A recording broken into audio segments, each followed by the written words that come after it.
হাসনাত আব্দুল্লাহ ভাই যে এত বড় বড় চ্যালেঞ্জ মারেন, বিভিন্ন জায়গায় জ্বালাময়ী বক্তব্য দেন, ভাই আগে নিজে তো ঠিক হবেন। হাসনাত আব্দুল্লাহ ভাইয়েরা ওসি, ডিসি, এসপি নিয়োগ করে নাই। হাসনাত আব্দুল্লাহ ভাই নিজে তার নিজ উপজেলায় পছন্দ মতো ওসি এবং ইউনো নিয়োগ করছে। কিভাবে পছন্দ মতো করছে বা কিভাবে প্রমাণ পাই, ওই প্রমাণ হচ্ছে আমি নিজেই। আমরা যখন ওসির সাথে সৌজন্য সাক্ষাৎ করতে যাই, তখন ওসি সাহেব সরাসরি একটা বার্তা দিয়ে দেয় যে ভাই আমার হাসনাত আব্দুল্লাহ ভাইকে অনেক পছন্দ এবং কি তার পছন্দের কারণে আমাকে এখানে নিয়োগ করা হয়েছে, আমি তার বাহিরে কোনো কাজ করতে পারবো না।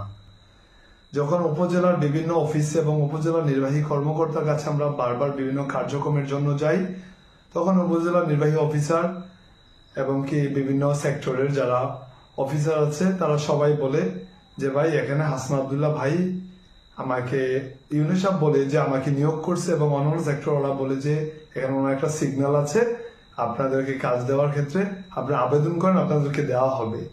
কিন্তু আবেদন করার সাথে সাথে এনসিপি কে কাজ দেয় এবং কি ব্যালেন্স করে বিএনপি জামাতকে হালকা কিছু কাজ দেয়।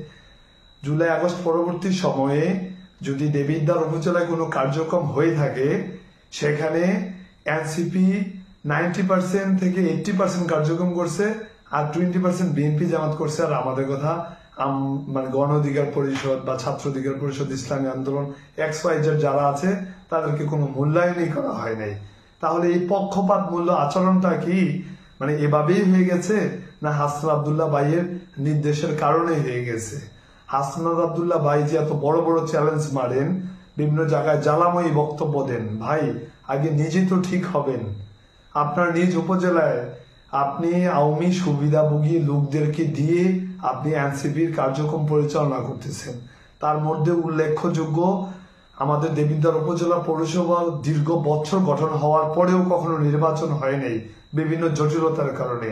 যখন প্রথম আওয়ামী লীগের আমলে আওয়ামী বাহিনীরাই নির্বাচনে অংশগ্রহণ করেছিল এবং ওই নির্বাচনে আওয়ামী লীগের প্রার্থী, অনেকাংশে আওয়ামী লীগের প্রার্থী এবং আওয়ামী লীগের সর্বোচ্চ সুবিধাভোগী কাউন্সিলর বাশার, যে সদরী বাশার সাহেব নির্বাচিত হয়, সেই বাশার সাহেবকে ওই 5 তারিখের পরে যখন মানে ওই নির্বাচনকে অবৈধ ঘোষণা করে তার পরবর্তী সময়ে আপনি এনসিপির উপজেলা কমিটির সময় আপনার স্বাক্ষরিত পেজেই আপনি তাকে এনসিপির সব যুগ্ম সমন্বয়কারী বানান, ভাই কিভাবে সম্ভব?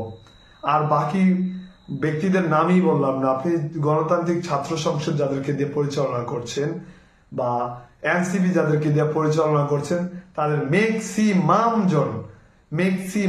জন সুবিধাভোগী এবং এক সময় তারা ছাত্রলীগের রাজনীতির সাথে সম্পৃক্ত ছিল, এক সময় তারা আওয়ামী লীগের রাজনীতির সাথে সম্পৃক্ত ছিল।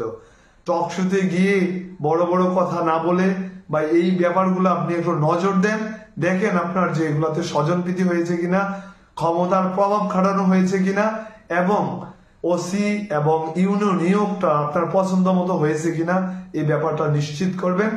তারপর আমার আশাবাদী যে কথা বলবেন। আমি চাই আপনাদের সাথে রাজনৈতিক সৌন্দর্য বজায় রেখে আমরাও আচরণ করি, আপনারাও আচরণ করেন।